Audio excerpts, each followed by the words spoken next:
Assalamualaikum warahmatullahi wabarakatuh.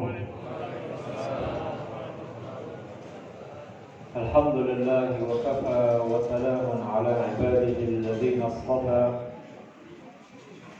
يقول الله تبارك وتعالى في كتابه الكريم يا أيها الذين آمنوا توبوا إلى الله توبة نصوحا. معاشر الحاضرين والحاضرات, para qaimin dan qaimat, muslimin dan muslimat yang semoga kita semuanya senantiasa dirahmati oleh Allah Subhanahu wa taala. Pernahkah masing-masing dari kita mengagendakan untuk bangun di tengah malam lalu melakukan salat, berzikir, bermunajat kepada Allah barang 1 jam, 2 jam, menangis, berderai air mata karena teringat dosa-dosa yang pernah kita lakukan sebelumnya?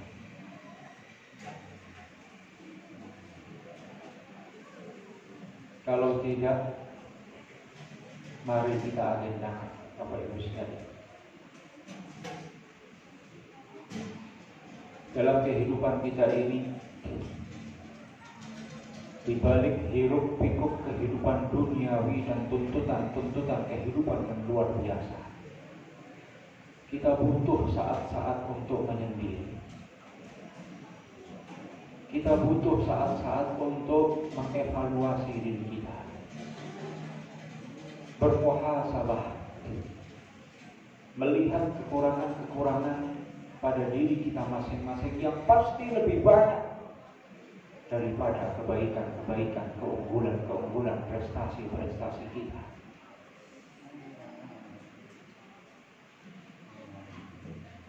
Pernahkah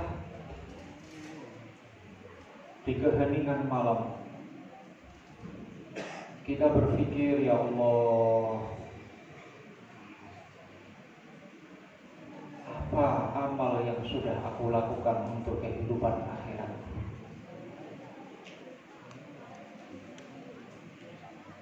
Ya Allah, aku terlalu sibuk dengan urusan-urusan duniawiku. Ya Allah, aku dibuat lalai oleh nikmat yang Engkau berikan, namun aku melupakan hak Engkau, ya Allah, sang pemberi nikmat.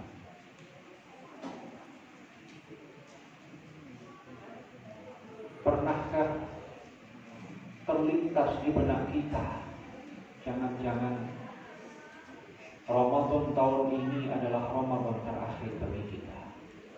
Jangan-jangan malam ini adalah malam terakhir kita. Jangan-jangan hari ini adalah hari terakhir kita di kehidupan dunia yang fana. Karena malaikat Azrail saat mencabut nyawa seseorang, dia tidak pernah berbisi, tidak pernah permisi, tidak pernah memberi aba-aba, tidak pernah menghubungi kita untuk membuat janji ketemu.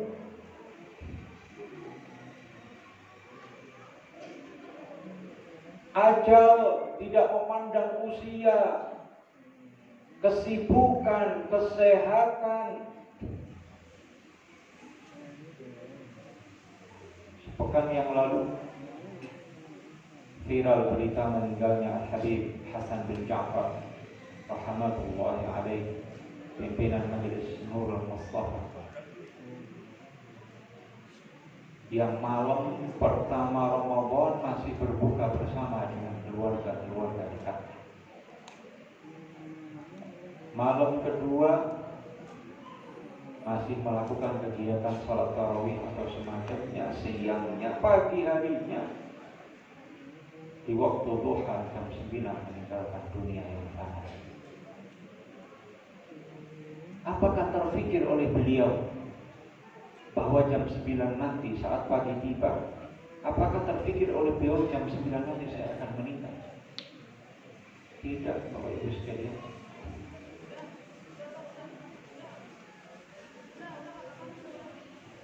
Salah seorang tabi'in yang mulia berkata, "Kam min mustaqbilin yawman la yastakmilu." Betapa banyak orang memulai sebuah hari, namun tidak sampai selesai hari itu sudah meninggalkan dunia. Wa muntazirin ghadan la yablughu. Orang betapa banyak nunggu esok hari tiba, tapi hayatnya, kehidupannya tidak sampai pada esok hari. Law nadartum ila al-ajali wa masirihi la abghadtum al-amala wa ghurura. Seandainya kalian melihat betul-betul bagaimana ajal dan perjalanannya, niscaya kalian akan membenci angan-angan, panjang angan-angan kita. Masih 50 tahun, paling ya 10 tahun, 15 tahun lagi lah meninggal. Saya masih mau bikin ini, masih mau bikin itu, masih mau bikin ini. Allahu Akbar.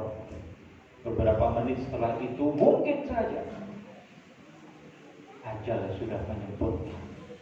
Angan-angannya lebih panjang daripada umurnya. Karena itu, mumpung masih ada kesempatan untuk bertaubat dari semua dosa-dosa yang pernah kita lakukan, mari di bulan Ramadan ini, yang belum tentu kita hidup hingga akhir Ramadan, mari kita segera bertaubat kepada Allah Subhanahu wa Ta'ala dari semua dosa-dosa yang pernah kita lakukan. Allah Ta'ala perintahkan, wa tubu jami'an ayyuhal mu'minun la'allakum tuflihun. Dan bertaubatlah kalian semuanya, wahai orang-orang yang beriman, agar kalian tergolong orang-orang yang beruntung. Hadirin ma'asyiral muslimin wal muslimat, para khatimin dan khatimat rahimakumullah. Apakah ada dosa yang kita tidak bisa bertaubat darinya?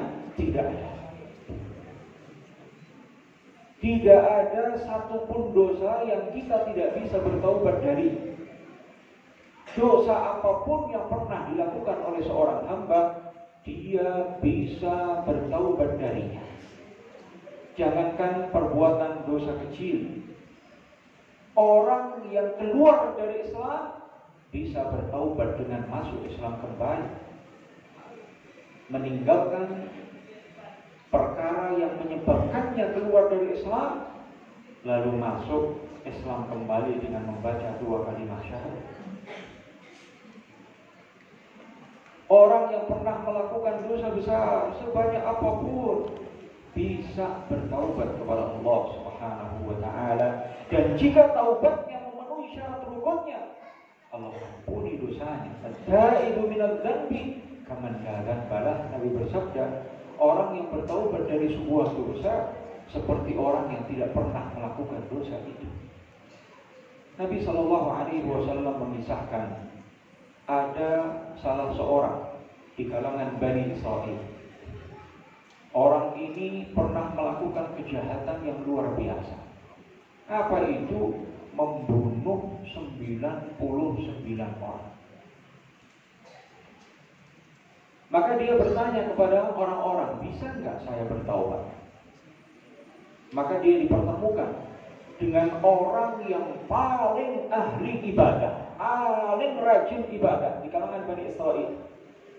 Dia tanya, wahai Tuhan, bisakah aku bertaubat dari dosa yang pernah aku lakukan? Aku sudah membunuh 99 orang.